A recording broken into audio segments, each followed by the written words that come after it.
Dearest Aunt Flo, how are you? I hope this letter finds you in high spirits. I've been thinking about you today, and I wanted to share a tale with you. It's about one of your nurse nephews named Orville Lynn Majors. He seemed like a good man, but he did terrible things.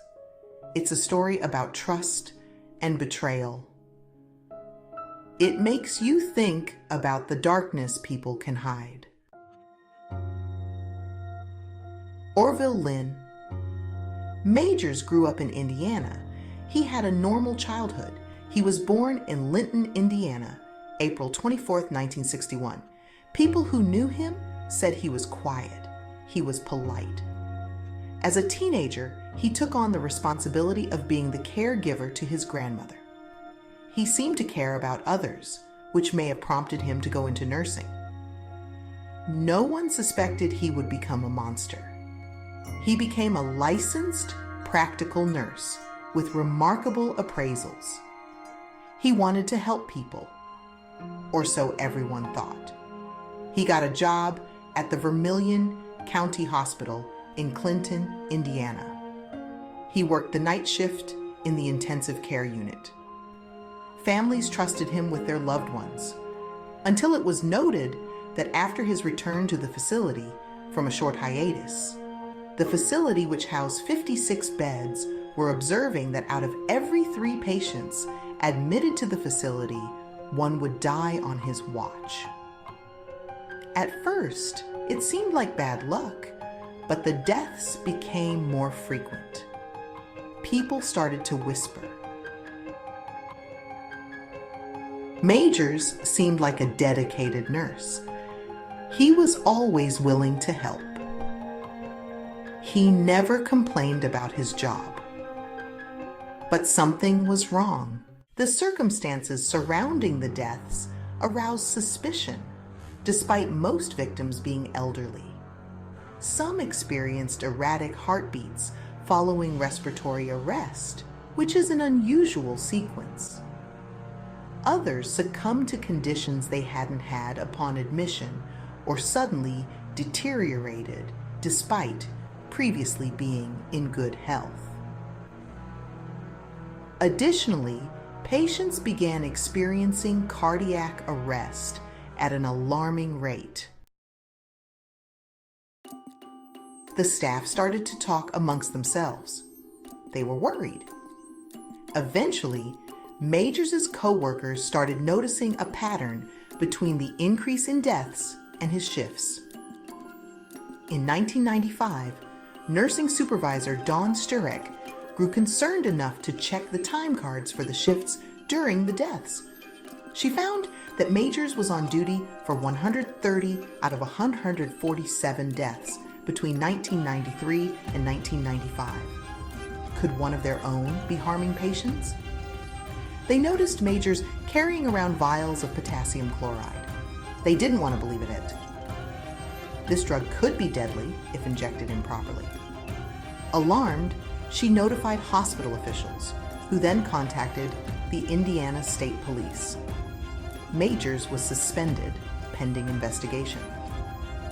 The Indiana State Nursing Board suspended his license for 5 years after determining he had exceeded his authority by administering emergency drugs and working in an ICU without a doctor present, leading to his termination from VCH. They launched an internal investigation. They reviewed patient records. They looked for patterns. The results were shocking. Investigators discovered that while Majors was on duty, there was an average of 1 death every 23 hours, regardless of whether he worked on weekdays or weekends.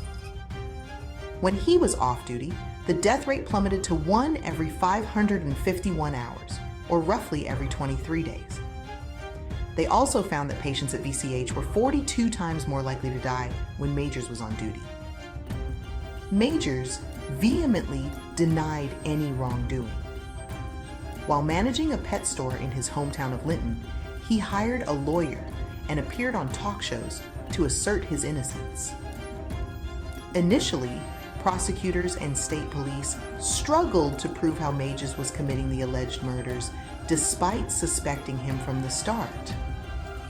However, Majors' public declarations led several relatives of deceased patients to contact the state police, reporting suspicious behavior by Majors before their loved ones' deaths. These relatives noted that their loved ones often coded or died within minutes of receiving injections from Majors, sometimes before he even left the room. The state police medical team observed that several patients' heart patterns widened around the time Majors was on duty.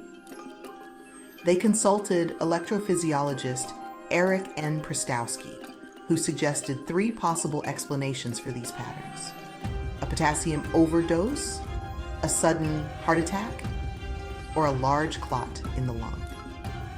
In September 1995, state officials began exhuming 15 patients who had been seen receiving injections and exhibited widening heart patterns around their time of death. None of the bodies showed signs of a heart attack or lung clotting, confirming they had been murdered. Following a tip from a former roommate about potassium chloride and epinephrine vials in their house, police obtained a search warrant and found numerous vials traceable to the hospital. Following a 2-year investigation, Majors was arrested in December 1997 and charged with 7 murders.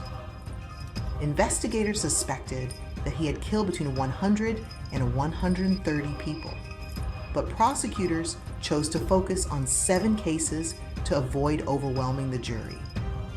At his 1999 trial, a total of 79 witnesses were called to testify. Some witnesses mentioned that Majors expressed hatred for elderly people, even stating they should be gassed. On October 17th, Majors was convicted of 6 murders, though the jury deadlocked on a 7th case due to the victim's longer time to die compared to the others.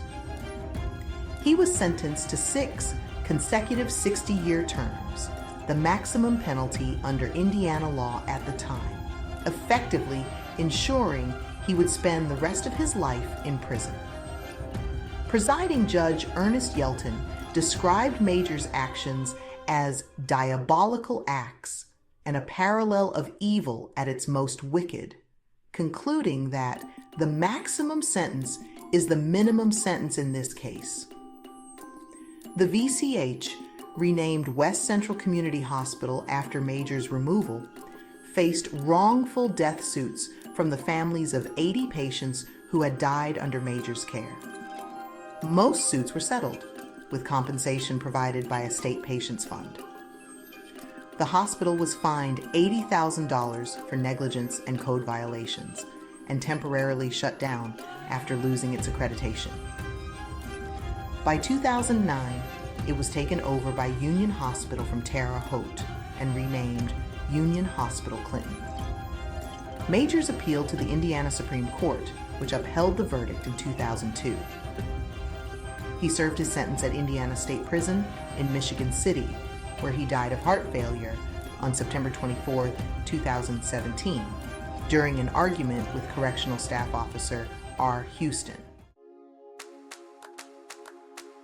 Aunt Flo, it's hard to believe someone could do something so terrible. Majors was supposed to be a healer. He was supposed to care for the sick and dying. Instead, he used his position to take lives. It makes you question who you can trust. It's a stark reminder that evil can lurk in unexpected places. We must always be vigilant. We must never take our safety for granted. What's even more disturbing is that there were signs. People had suspicions, but they didn't speak up soon enough. Could Majors have been stopped sooner? Could lives have been saved? It's a question that haunts everyone involved. This case reminds us that we all have a responsibility to speak up. If we see something wrong, we must say something. We must not let fear or doubt prevent us from doing the right thing. I hope this letter hasn't been too upsetting.